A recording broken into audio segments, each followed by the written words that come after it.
Hey, good morning, church. This is Johnny hanging out with you today, and we have started a new series that you guys are joining us today.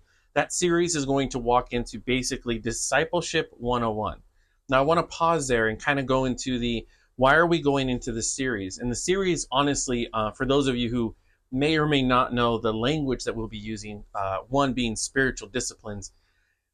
I find it interesting that throughout the time that I've been following Jesus, I'm 40 years old now, so you guys can do the math. I started following Jesus when I was about 17.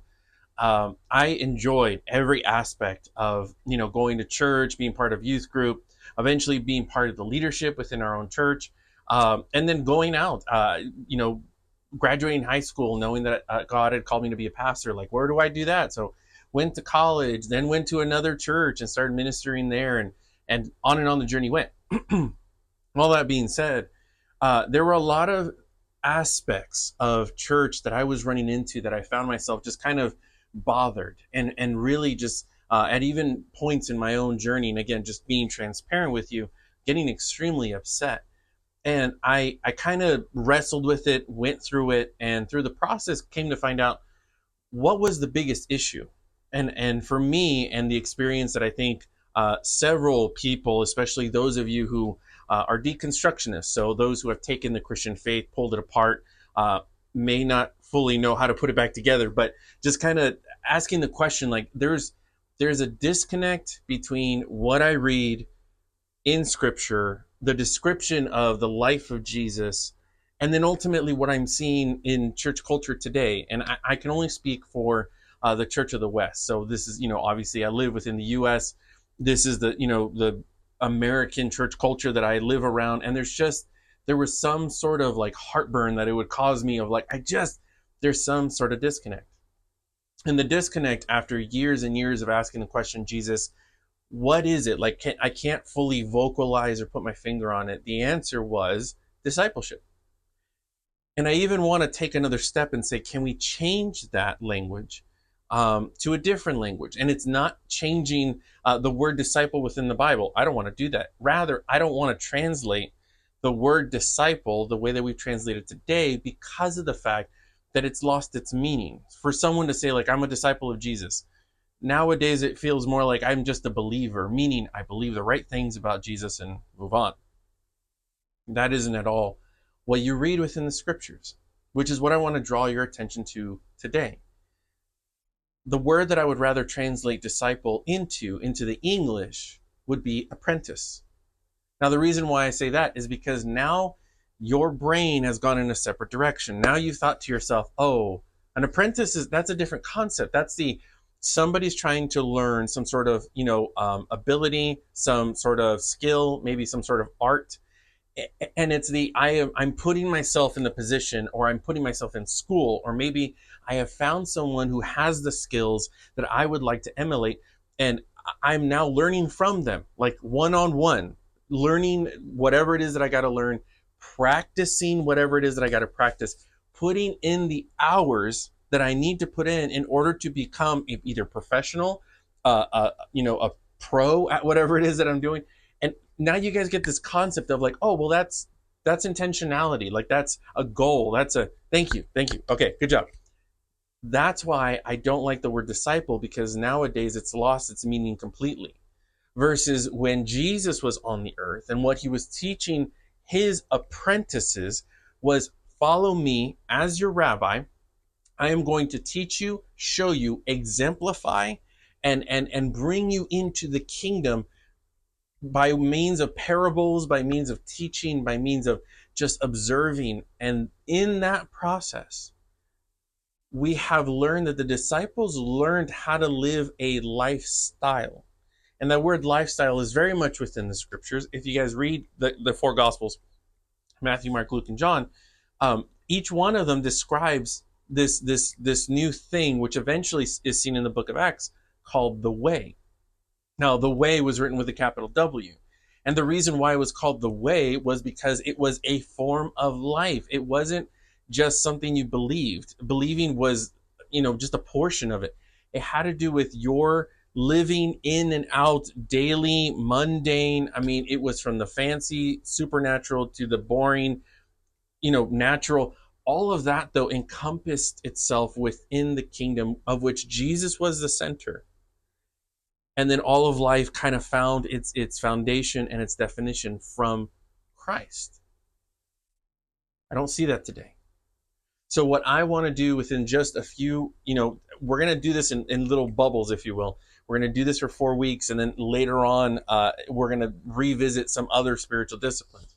Now, I want to begin this series by saying, what is a spiritual discipline, and do like the short definition. There are certain things, ladies and gentlemen, that Jesus exemplified, taught, and showed us that we can emulate. Some things. I'm not saying everything, okay? So let's be clear. There are things that Jesus did that we can't do yet. And I want to emphasize that. Not yet. The reason why not yet, because we have to do very important things before we get there, okay? The main thing is intimacy, abiding, as Jesus put it. It is spending time with him. Just spend time with him, step one. And step two, begin to be like him. Like start to mimic and do that, okay? And then thirdly, then do what he did. Now, I wish I had come up with this myself. I'm not, okay? And I'm going to share this with you guys because nowadays a lot of preachers and pastors don't do this. If I don't have an original idea that is my own, I am not going to take credit for it. That is called plagiarism, okay?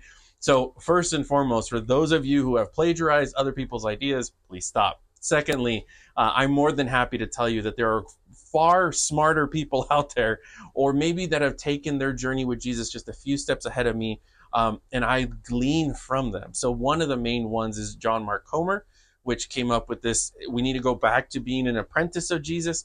But then I've also been blessed to read different stuff from Richard Foster, from Dallas Willard, from Henry Nouwen, Brandon Manning. All of these guys are kind of within the same vein. Also, Eugene Peterson. So my suggestion to you is hey, I'm going to share with you where this stuff comes from, how it's impacted my life. But I'm not going to take credit for something that I didn't write, I didn't come up with. Sorry. All right. So there's the deal. I'd rather be honest that way. All that being said, today I want to talk to you about a spiritual discipline. A spiritual discipline is something that we can do on our own effort, according to Dallas Willard, that puts us in a position so that Jesus can do something in us that will accomplish what we cannot do by our own effort. So in other words, I have the ability to control my body. So if I want to learn how to be a more patient person, I can put myself at the grocery store, find the longest line to check out, and then stand in it. Mind you, that act in and of itself is not going to give me more patience. But what it is going to do is it's going to put me in a position where now I'm frustrated. Now I might get irritated. Now I might be over judging or over analyzing the person in front of me. Why does this person have 1,001 coupons? Why do they have to use them right now? Why can't they use their phone? Or, hey, get off of your phone. We're moving. Or maybe it's why do you need to go check the $2 item right now? Like just ring it up as two. So all of these frustrations all of a sudden come forth. Now Jesus can meet me and ask the question, why are you so frustrated? Why are you so mad? See what I mean? I did something on my own effort with the intentionality that I want to position myself and my soul into the hands of Jesus so that he can do something that I can't do on my own. And that is transform and change me from the inside out. Okay? One of the disciplines, technically it's two, only because they are very much married to one another that I'm going to teach you today, is the discipline of silence and solitude. Now, if you want to research more about this, by all means, look up a book called The Celebration of Discipline, as well as The Spirit of the Disciplines. One is by Richard Foster, the other one's by Dallas Willard. Okay? Silence and solitude is a discipline that I will say is probably a great launching point for several of us. Let me start off with this. Do you feel lonely? There are many times when we as human beings feel lonely. Loneliness is a problem.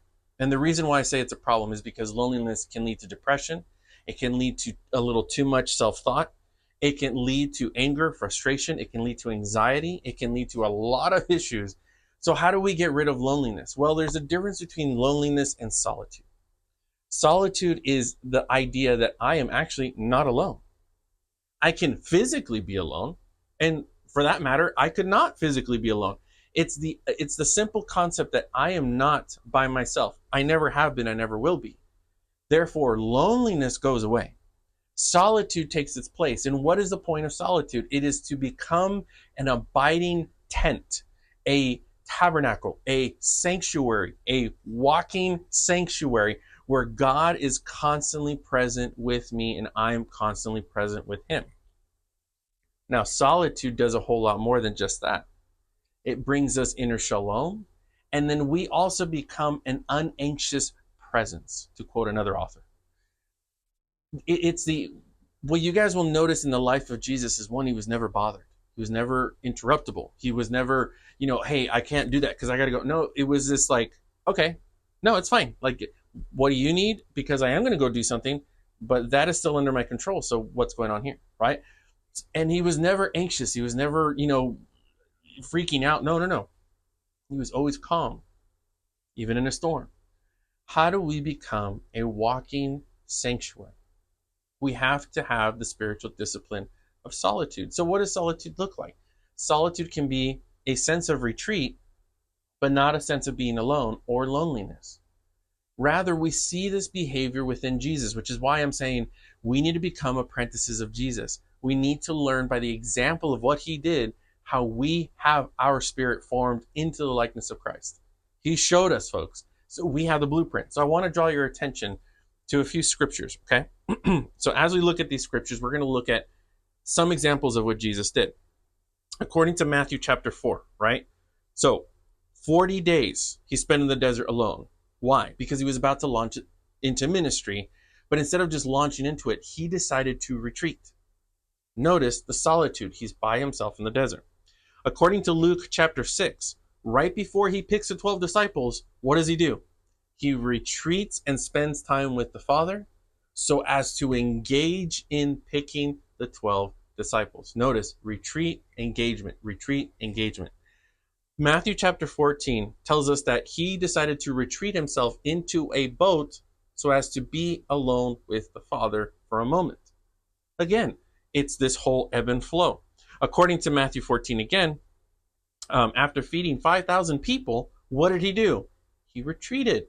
Interesting. So he's engaging with everyone, blessing them, doing miracles, and it's followed by another retreat. According to Mark chapter 1, one of my favorite texts, chapter 1, verse 35, early in the morning, he went off by himself to a secluded place. Interesting, by the way, that the word desert and secluded place or holy place are the same word. Going away is okay, ladies and gentlemen. And I'm speaking to both extroverts and introverts. And we'll get to that in a second. According to Mark chapter 6, he told his disciples after doing ministry, come away with me by yourselves. Again, these are his apprentices. So he's showing them, you guys have to get away from everything and everyone. Come on, be by yourself, spend time with me. According to Luke chapter 5, he withdrew to the wilderness and prayed. There's a constant sense that Jesus is spending time with the Father apart from everyone to then engage with everyone. Matthew 17 tells us during the transfiguration who was with him, only 3 of his disciples, and they retreated from all the ministry that was happening down the hill. Lastly, Matthew 26, where is he in the Garden of Gethsemane? Praying before what? The greatest act that he was about to perform, and that is the crucifixion. He retreats himself to pray in the garden. Interesting, by the way. Notice the pattern that Jesus has. Retreat so as to engage, engage so that he can retreat. Solitude, it works out its way in making us an inner sanctuary. Here's one of the beautiful things that both Dallas Willard and Bonhoeffer, by the way, another guy who was around during World War II, he said, listen, we live life together, but we also live life apart. And he decided to write down and say, in order for us to fully engage with another human being and actually bring value to that relationship and to that engagement, we have to learn to be okay to be apart. And for those of us who, let's say introverts, love to be apart, that's how our battery gets charged. That's how we want to. So we're just like, yeah, it's all about Jesus, spending time with Jesus and Jesus alone and Jesus. And then we don't like to hang out with people. That doesn't work because now you have devalued people and you also have nothing to offer them. The reason why we have solitude, again, not loneliness, but the idea that I am not alone, God is always with me, is the I am going to spend time apart, secluded in the quiet. So as to spend time intimately with God so that I can engage and fully be present with people when I need to be. Now, notice that I said quietly. This is where the discipline of silence comes in. What is silence? Because silence and solitude, by the way, cannot be separated from each other. They have to be put together. Why? I see the word silence and you automatically say, oh, you mean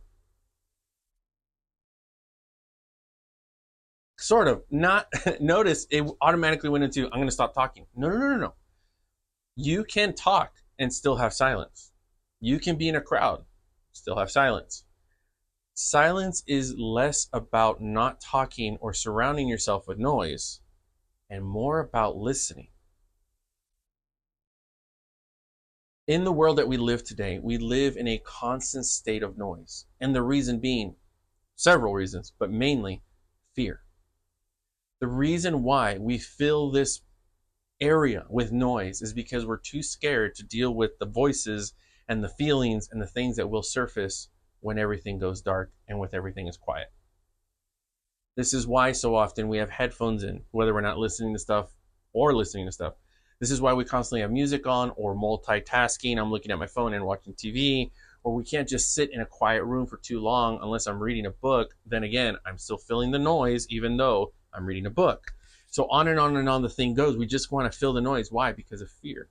Secondly, the reason why we talk so much because we want to control our narrative. I want to make sure that this person that I'm talking to understands that I didn't mean this and I didn't mean that. And I don't want you to think of me this way. And I don't want you to think of me that way. Let me clarify something. And so we end up talking. And we end up doing this thing that according to Ecclesiastes chapter 5, verses 1 and 2 is called the offering of fools. It's foolish talk. It is human initiated religious talk. We are trying to manipulate our narrative in other people's lives by using our words to make sure and be clear that you're thinking the right thing about me and not thinking the wrong thing about me. Yeah. May I suggest this? According to scripture, the person that is ultimately going to judge us and also defend us is God. Why not, instead of focusing so much on how do I say things in the way that I say things, to whom I'm saying things, so as to defend myself, why don't I let God defend me? I share things, I speak, share my mind. If that person takes it the wrong way, right way, sideways, up ways, whatever ways, I'm going to let God take care of that. I'm going to let God figure out that aspect of my narrative or his narrative or their narrative, whatever their story. I love that Ecclesiastes gives us the wisdom. Hey, listen, you don't have to. There is a time to speak and a time to be silent. Do not offer the sacrifice of fools, and that is just blah, blah, blah, blah, blah. If we look at Jesus, one of the things that I love Jesus said, he goes, listen, you don't need to pray and babble on. And what he was saying was stop using words to manipulate your situation. And you think you're going to manipulate God. No. To put it in the words of a proverb, of which the exact quote escapes me right now, but it says that a fitting word is like a golden apple in the setting of silver. Silence, like I said before, is less about making sure there's no noise and I'm not talking, and it's more about listening to the divine whisper, to quote Richard Foster. Our job is to hear the Father's heart and to hear Jesus speak and to hear the Holy Spirit teach and guide. But the only way we can do that is if we're intentional about listening. Silence is something that is intended to bring us the most life-giving and life-producing moments. Oftentimes it can be during times of prayer, but silence and solitude, again, because they go together, sometimes it's the moments in life when you are in between things that you'll notice the sacred presence and the sacred whisper speaking to you. You see, when we practice silence and solitude correctly, then we will actually have something important to offer and say to people. Have you ever met people that when they respond, they take forever? Now, this may be because they're thinking a lot, they're processing a lot, and they speak slowly. That is possible. But it's also possible that maybe this person understands that I am not here to fill up the void of space. No, no, no. I want to offer you words, simple words, but profound, life giving words. In other words, I need you to hear what you need to hear, because I am not just speaking on my behalf, but what did Jesus say himself? What I say to you is from the Father. He is listening to the divine voice and saying, I have something to say, I have something to offer, and those are the words of life. To quote Peter in his response to Jesus saying, who do you say that I am? You are the Christ, the Son of God. You carry the words of life. Where else are we going to go? We want to be a walking around sanctuary. Now, I must give you a warning, and this is the same warning that St. John of the Cross gives us, as well as Richard Foster. When you intentionally engage in silence and solitude, which I'll get to you how to practice this in a second, when you actually get into the engagement of it, there is a chance that you will go through what St. John of the Cross called the dark night of the soul. Now, I know it sounds really terrible and bad. You're like, what is that? Is it like depression or sadness? No, actually, it's riddled with what might feel like depression and sadness, but it's actually an act of grace and it's a gift. Let me explain what I mean.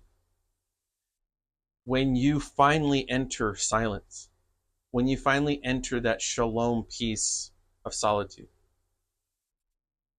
all the things that used to be flashy and fancy are going to lose their luster. In other words, if you're like an avid book reader, it's almost like you can't find any book that satisfies. If you're one of those like art people like myself, and you go to an art museum and you're just like, it's just not feeding that part of me. It's almost like I'm numb to it. Maybe you're an extrovert and you're like, I'm hanging out with people left and right and it's just not feeding me. Maybe you're an introvert and you're like, I am alone, and yet just something doesn't. It's like it's just not fit. It's like everything around you just doesn't have its richness anymore, and it's almost like you go into this state of dullness, like nothing matters, nothing's fulfilling, nothing's bringing you any sort of satisfaction, and you're just like, I feel like numb. That's okay. Now you may be thinking, how is that okay? It is God stripping away all the distractions that we have compiled over the years. Those distractions, and by the way, some of the things that are distractions may actually be great things. Engaging with people, engaging with family, being present, taking a bike ride, looking at art, enjoying the wilderness, being outside. All of those are beautiful things. There's nothing sinful or wrong. But all of a sudden, they don't have that number one spot anymore. Now they're being pulled down because God is now starting to place himself in the center of your soul. And now the only thing that satisfies is to abide in him, to be quiet enough to hear the voice of the one who made you and loves you. This is why there's that dark night of the soul. It's a good thing, folks. Let it happen. Do not listen to the voices that are like, dude, get over it, or that's depression, or turn it off, or you're fine, or you're okay. No, no, no. In fact, don't even bring it up. Don't bring up the fact that you're going through the dark night of the soul. Just go through it. With time, these things that feel dull will finally have that satisfaction in them again. But this time it'll be the right kind of satisfaction. Instead of competing with the presence of God, now they find their place in the presence of God. Okay, so I've taken up enough of your time on teaching you on silence and solitude and the why. Now it's the how do I practice these things? Because it's like, come on, Johnny, I don't have the time to be, I'm not going to go on some spiritual retreat to Mount Everest or to Hawaii. By the way, that'd be a great idea. For weeks, like, no. Okay, step one, try the silent solitude little pockets in life. You wake up early in the morning before everyone else is awake. Take it in. Take it in. Take that moment in. Invite Jesus into wherever room you're in. Here it is, Lord, silent solitude. I am present and I am listening to you. Okay? Walking from one location to another. If you're, at a job where you're like, oh, I have to go from my office to this person's office or whatever, that little tiny segment, use it. Use it as a little mini retreat. If you're going to the restroom, use it. It's a little mini retreat. If you are going outside to take out the trash, notice there's pockets, tons of pockets of little places where we can stop and pause and listen and have our moments with Jesus, where we are constantly abiding with him. By the way, this is a learned behavior. It's going to take your brain some time to get used to and accustomed to doing this 24 hours, 7 days a week. Some other practices. Try to take a 2 to 3 hour retreat on a weekly basis. For example, if you go to work and you're done at, let's say, 5 o'clock. Okay, well, let your family know. I will be home at 7. Now it's go to a coffee shop, go outside, sit in your car, go to the beach, go to the mountains, go to somewhere that you see beauty, and just sit there with Jesus in the silence and solitude. If you have that time on a weekly basis, or maybe decide, you know what, there's a certain day I have some freedom, I'm going to dedicate 2 to 3 hours. I'm going to go, okay, here's something that I want you to do. I want you to dream, and I want you to bring a pen and paper. I want you to bring something to write with, and I want you to write down, what are some dreams? I don't care how crazy they are. I don't care how big they are. What are some dreams, random dreams that you have? Share those with him in the silence and solitude. They may be simple things like, I want to learn how to play the guitar. Fine. Can you do that within the next 5 years? Yeah, you can. Of course you can. You can do that within a year. Write it down. Say, Jesus, I would love to learn the guitar. Jesus, I would love to learn how to make souffle. What? And you're like, I don't know that those are very spiritual things. First off, you are a spiritual human being. So anything you do is spiritual. So get that out of your head that some things are spiritual and some are not. No, all things are spiritual. Okay? It's just a matter of you understanding that even in these little things, like, oh, I want to read all of C.S. Lewis's books. Okay. I want to study theology. Sure. I want to learn binary language of a computer. And you're like, that's not very spiritual. It is. It is, because what are you doing? You are now inviting the divine whisper into your life and saying, these are dreams that I have, Father. Are these dreams that you're giving me? Are these just dreams that I'm having? Either way, I'm inviting you in. Notice you're still building that inner sanctuary. Be with me. Spend time with me, because I want to be with you and I want to spend time with you.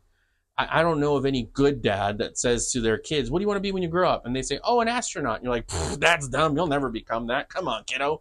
Give me something real, like a line cook. No dad does that. What do they do? An astronaut? All right. Let's make it happen. Let's go. What do you need to learn? We need to learn about space, science, math. Let's get these things so that way you can, right? Am I right? Thank you. Just dream with him.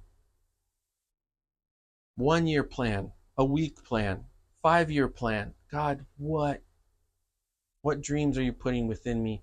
And I want to make these things happen, because this is you and I dreaming together. Lastly, I want to encourage you to take a spiritual retreat. So that's an actual, like, go to a hotel, maybe someplace beautiful. Maybe you can find a monastery, which, by the way, there's one by me in Oceanside, that actually has monks, and you can take a spiritual retreat there. Take 24 hours. I'm going to stay in a hotel, probably bring a pen and paper. You can bring your Bible if you want, but don't try to cram a bunch of spiritual stuff in there. The goal, listen and be present. If you do this spiritual retreat, I would suggest twice a year.